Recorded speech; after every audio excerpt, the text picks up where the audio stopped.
A month ago I did a video of how I thought I was going to die on the road due to a truck pulling across me and clipping my wing mirror, and I nearly fell off and went under the truck. And I said then how dangerous it is to drive in Thailand. Since then I've driven all the way to China and back via Kanchanaburi, and driven a lot around town as well. And strange thing is, what I've found, I've had two major accidents in Thailand. The first was in Phuket, and where I was hospitalised for 4 days due to someone hitting the back of my motorbike and pushing me into a wall. And I was lucky that I was wearing a helmet. But that was only, I was only driving for about a 5-minute drive. I was just nipping to the shops. And yesterday I had another accident. I've broken my collarbone, and I've broken 2 ribs, rib 2 and 3, the doctor said, after the x-ray. But it's funny that both of the accidents have just been short distances. I've driven all over Thailand and never had an accident when driving to Krabi or to Koh Samui or Phuket. But for some reason, both accidents have just been while I've been nipping down the shop. And that's what happened yesterday. I'll tell you what happened. I was going to Market Village just to do some shopping. And that's only about a 2-minute drive from here at May's place. And was driving behind a motorbike, and I could see there were 2 expats on there. And suddenly, they just stopped. And I was about 2 meters behind them. The reason they stopped was because there was a pothole. Instead of going around it or going through it slowly, they did a stop. It was a big pothole, I must admit, but they had ample time to go around it or to take the pothole very slowly so it didn't do any damage. Anyway, they stopped straight away, just put their brakes on, and I put my brakes on when I saw their lights come on, the brake lights. And I knew that I wasn't going to stop in time, so I tried to go around. And it was on the road where they're knocking everything down to build the new railway, so there was a lot of sand and soil on the road. And the motorbike just went from underneath me, and I fell on my left side, and I didn't have time to put my hand down to save myself, and my shoulder hit a rock. And yeah, so it broke the collarbone. And how I broke the ribs was the handlebars of the motorbike came around and hit me in the ribs. So that's how I broke the 2 ribs. I then, I was in a lot of pain, but I asked the man who he stopped, and I asked him why did he do that, and he said, oh, there was a big pothole. And I noticed that there was him and his wife or girlfriend and a baby, probably about 18 months old, sitting in between them, none of them wearing helmets. And I don't think they would have had a license even to drive here. They're probably driving on a car license, the same as most people do. So, it's not always Thai people that cause accidents. The thing about Thai people, they're used to driving here with potholes, and they're used to going through red lights and things like that. So they're a little bit immune to things because they're well versed in it, well trained in driving badly. But when it's an expat and they don't know what to do in a situation, and that's what happened. Instead of going around the pothole or going through it slowly, they just came to a full stop quickly, and that's what caused the accident. So what happened next was I knew that I was going to have to go to the hospital. I knew that it was bad. It wasn't just a little bit of a bump and it will heal in a few days by itself. I knew I'd broken something, and I was okay to drive. I got back on the motorbike. The bike was in perfect condition. I'd only just sort of tipped over more than anything. I didn't hit anything, the bike just tipped. And I landed on my shoulder on a rock. And I knew that there was a lot of damage there. But I could still drive. It was still, I could still use my hands like this. I just couldn't move my shoulder. So I got back on the motorbike and I drove back to May's place to decide what to do. I knew I'd have to go to the hospital. Now at Bangkok Hospital, it's definitely a better hospital. There's also San Paulo here, another private hospital. And the private hospitals are obviously a lot better than the public hospital. But you pay for it, and I try to avoid paying too much money if I can. I'd rather save money for a holiday than to give it to a doctor. So I've been to Bangkok Hospital a couple of times, and both times, yeah, it's been good, and it's a lovely clean hospital, and the staff look, very clean and modern in their uniforms, and it's a proper private hospital. I found that everything was still the same. I was still treated the same as in the public hospital.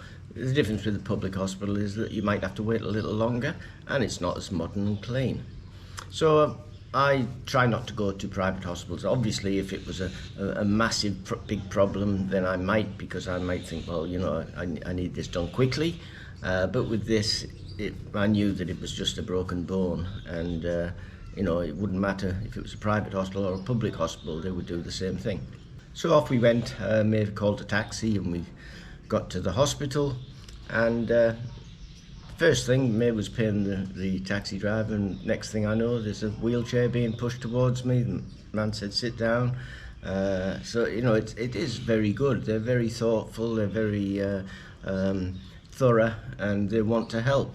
You don't go there and they don't care about you. They care just as much about you there as they did in the Bangkok Hospital. But it's that side of it is not for money. Where the Bangkok Hospital, they're doing it because they're charging you for it. So we got there, and it all went very quickly. I was only in there about an hour and a half all up. They sent me for an x-ray, and it came back that I'd broken 2 ribs and a collarbone. And they put this collar on, which I'm supposed to leave on for at least 3 weeks to keep the arm in place while the bone sets. And they told me to come back next week to see a neurologist to check for damage, get another x-ray. They also gave me all of these tablets. They're very big on tablets here in Thailand. They think they'll fix everything. I'll go through it with you. This one here is paracetamol, which painkiller. This one, gabapentin, that's for neurology. So obviously that's for nerve damage or something like that. I'll take that one. This one here is tramadol, which is for severe pain. And they've only given me about 10 of those, so I'll take these on a night before I go to bed, so I get a good night's sleep, and I'll take these paracetamol during the day. This one here, this is calcitrol, and this is for calcium. This one is Sonap 40. This one is naproxen, which is a painkiller. This one here is Losec, and Losec I know very well because I have acid reflux, and that's what I take for acid. What stomach acid has to do with breaking a collarbone and 2 ribs, I'm not sure. Perhaps it's because they give me all these tablets and that might cause acid in my stomach. Perhaps that's why they've given me those. Then I've got paracetamol, stronger, so more painkiller. And then, last but not least, a vitamin B complex tab, which is obviously very good for the bones. So, out of all those, I'm only going to take 3 of them. I came back and I checked with Google search and found out what all these were. I just type in the name in, say for instance, type in naproxen and read what comes up. And I found that most of these are painkillers. Now, I'd rather put up with a little bit of pain than put all these in my body every day, because some of them are 3 times a day, some of them twice a day. some of them once a day, but you're putting a lot of drugs into your body, and I'm not keen on doing that. So I'm just going to be very choosy about it and choose the ones I want. And that's where you do have to be careful here. You do need to check them yourself. Don't just do what you might do in a Western country, just take their word for it and just put all these things in your body. Check them out and make sure that it's something that you can take. A lot of people have allergies or they've got other problems, and to be honest, they didn't ask me that any of that before they issued all these drugs to me. You know, in some of these, if I had a bad heart and I was taking heart medication, something, maybe this would clash with it. So be very careful if you go to a doctor's or a hospital over here, that you check out what they give you before you start sticking them inside your body. You make sure that it's something that your body can handle. So, as we were leaving, I was presented with the bill, and it came to 1,940 baht, and that was for everything. That was for all the tablets, the X-ray, the seeing of 2 doctors, and this sling here to help the bone heal. I'll put that up here on the screen in a minute, what it is in pounds. Australian dollars and US dollars, but it's not a lot for if I'd gone to the Bangkok hospital. I'm sure it would have been at least 10,000 baht and probably more.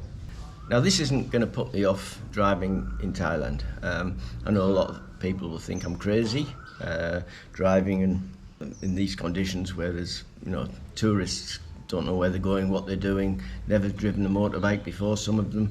And plus the many Thai people who drive like maniacs, or the young 12-year-olds driving motorbikes have no idea of road rules, and they don't even know they exist.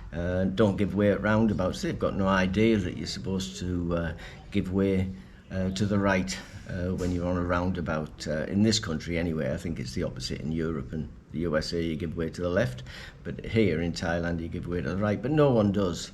So it's a crazy country to drive in, and I think a lot of people think, why do you do that? Why do you put yourself through that, Jed? To be honest, I enjoy driving on a motorbike. It gives me a sense of freedom. I don't know if you've ever seen that Easy Rider video.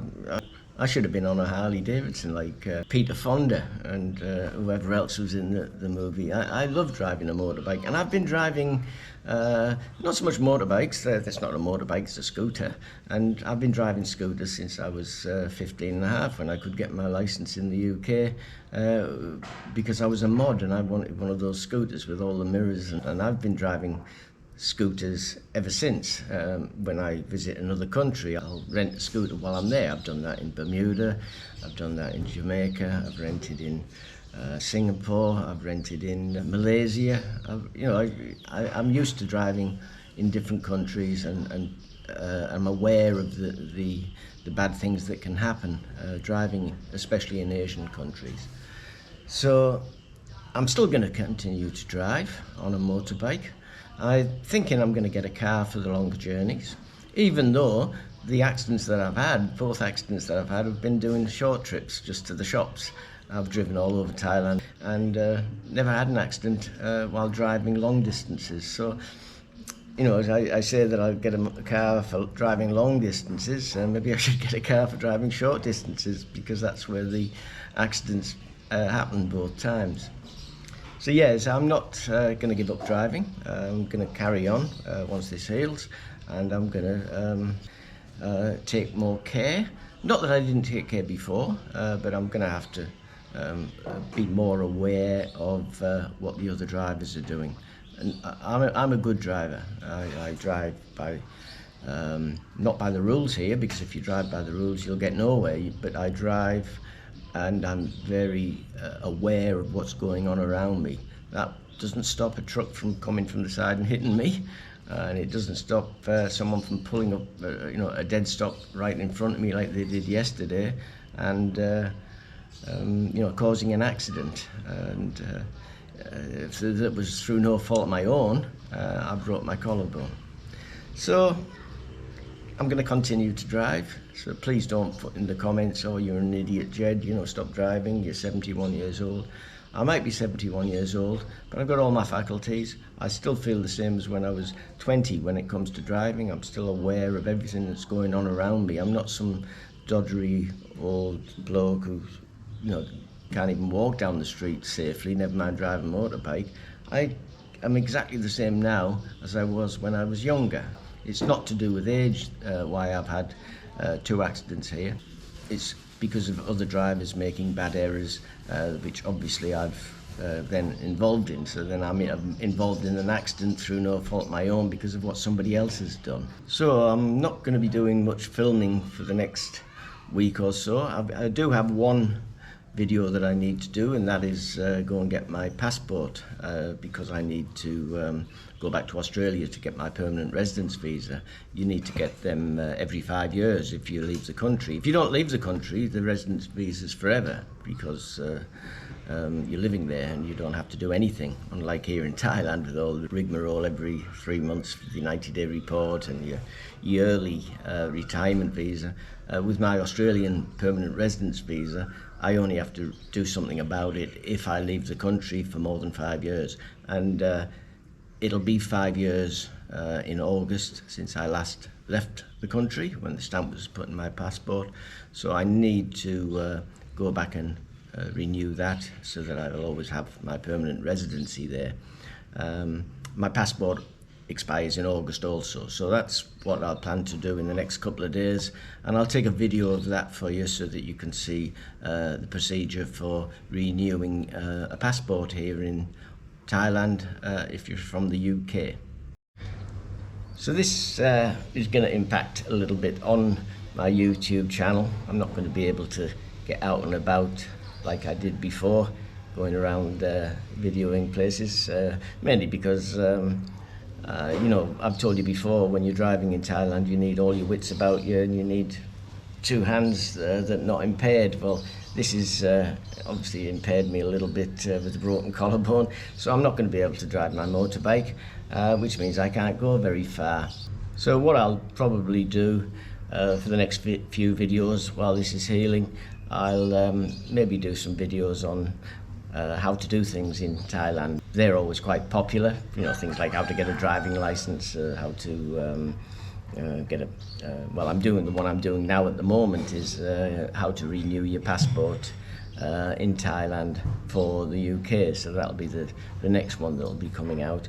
But for the next few weeks, I'm not going to get out and about like I would like to, but I'll still try and do some videos to keep you informed and perhaps to help you if you're thinking of coming to live here. So thanks very much for watching, and I'll see you in the next video. Cheers for now. If you haven't already done so, please push the subscribe button. If you're thinking of retiring or living in Thailand, please take a look at my book, The Retiring Thailand Handbook, the first 6 months. You'll find it on Amazon. It's crammed full of information to help you tiptoe over the logistics of making Thailand your home in retirement. Thanks a lot for watching my channel. So until next time, stay safe, keep smiling, and I'll see you in the next video. Cheers for now.